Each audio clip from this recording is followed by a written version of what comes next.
Everyone, welcome back to another video. Boy, do I have a good topic for you guys today. Bitcoin. I know everybody has its own Bitcoin story. Well, here's mine. I've always been into finance. I've always been into rabbit holes of how to grow money, how to build wealth, yada yada. So let me take you back to 2013. I hear of this thing called Bitcoin for the first time. I don't know what it is. Don't really care for it. Didn't do much research. I heard it was worth, I don't know at the time, I think had it surpassed $100 a while back, but it would go up and down. Then I happened to look at a video by Ramsey where a caller said, "Hey, I'm thinking about investing into Bitcoin," and he said it's a Ponzi scheme. You don't want to do it. You're gonna lose all your money. So I used to listen to Dave Ramsey as I wanted to pay off my student loans, and I can get to another video about that, how I paid off all that.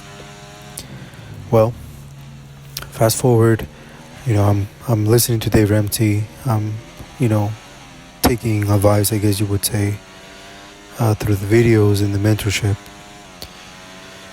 Fast forward to 2014, I get a job that pays decently well.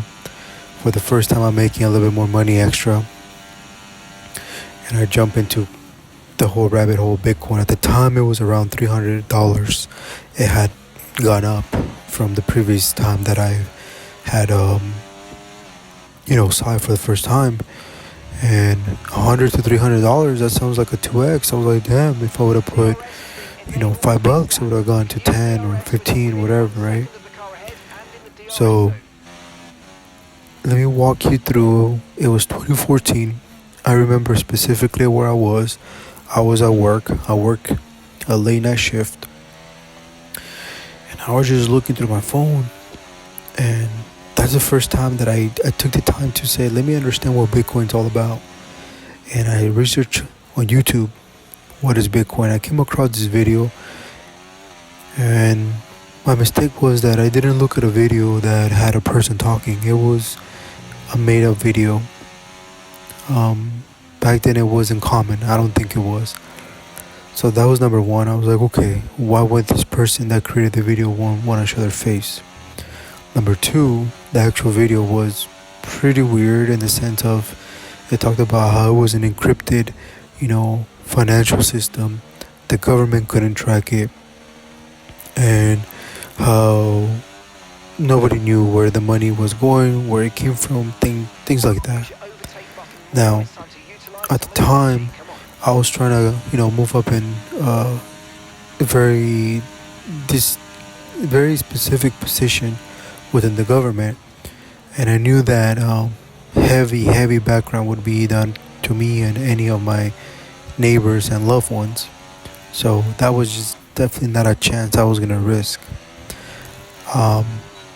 So 2014, just to give you guys an idea, Bitcoin at the time that I saw was I think around $400 to $500. I can't really remember, but just to for a sake of cleaner numbers, if I go based on January 1st, 2014, the price was about $771.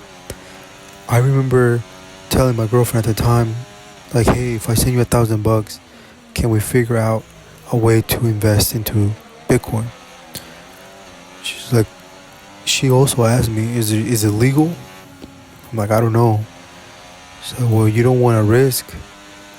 And I'm not trying to put it on my girlfriend, but she said, at the end of the day, she said, yes, I'll do it, but just make sure that you're not doing anything illegal. Now, at the time, I also did my research, and I found out that the U.S. government specifically, did not like Bitcoin. Now, I can go on a whole rant about that, how the government and banks were saying that it was a Ponzi scheme and not to invest in it. Later on, to find out that they were buying independently. But anyway, that's a different story for another day.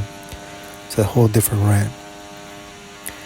Fast forward to, if I would have put $1,000 into Bitcoin back then, it would be roughly 117 grand, give or take. To this day, I still kick myself in the head about that. Now, let's be honest.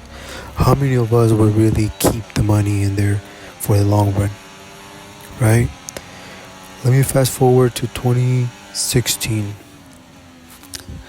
I come across a coworker of mine, and she liked, you know, finance. I was still not knowing too much about it, and she told me, "Oh, I've been buying Bitcoin." I was like, "Okay." Once again, right? 3 years later, it came up, and I was like, "Oh, okay. So you buy Bitcoin?" I was like, "Yeah." And then I looked at the price. I'm like, "Well, the price is about $320." And then it went down to 200. So I'm like, I remember thinking back, if I would have put my money back in 14, I would have lost the money. And she told me something that has always stayed with me. She said, "I don't flip or invest in Bitcoin. I save in Bitcoin." And I told her why. And she was like, "Honestly, right now I understand it, but back then it was so over my head." She's like, "Because it's a store of value like gold." And I said, "Well, doesn't the government go against it?" And she had a good answer. She said, "The government can go all against it, but there's no way they can stop it. If they could, they would have already." I said, "Was it legal?" She said, "It's not illegal at the moment." Okay. So I didn't ask her how much she was saving in Bitcoin. Now, kudos to her. She deserves to be a multimillionaire or whatever she is now. She took the risk. She did what she needed. She did the research. She purchased, most importantly. At the time, fast forward to 2016, 2017, that's when, things like Robinhood was a big thing. Another former co-worker of mine was like, "Do you invest?" And I said, "No." "Do you?" He's like, "Yeah, I invest in crypto." And I was like, what do you do with crypto? What does it do?" He explained to me, he's like, "Look, a lot of people think that it's just speculative nonsense, but there's some value. People are actually doing things." And then he said something that was very valuable. He said, "The world's going digital. Either you go with it or you stay behind." It's no different than when people used to trade potatoes for corn, and then there was, diamonds for corn and for potatoes, and then they said that's not good enough. It's too heavy to carry diamonds. Now we're gonna do gold, and then gold became too heavy, so now we're gonna do dollars. And now, right? And at the time, I thought this guy's crazy, but I already had two examples as to people that were doing their research. Now, I'm saving Bitcoin for my kids. I don't do it to flip. I don't do it to sell. I do it to save. Hopefully in 18, 20 years, when I can give it to them, it's worth something. And if not, well, at least they know that I tried for a better future for them.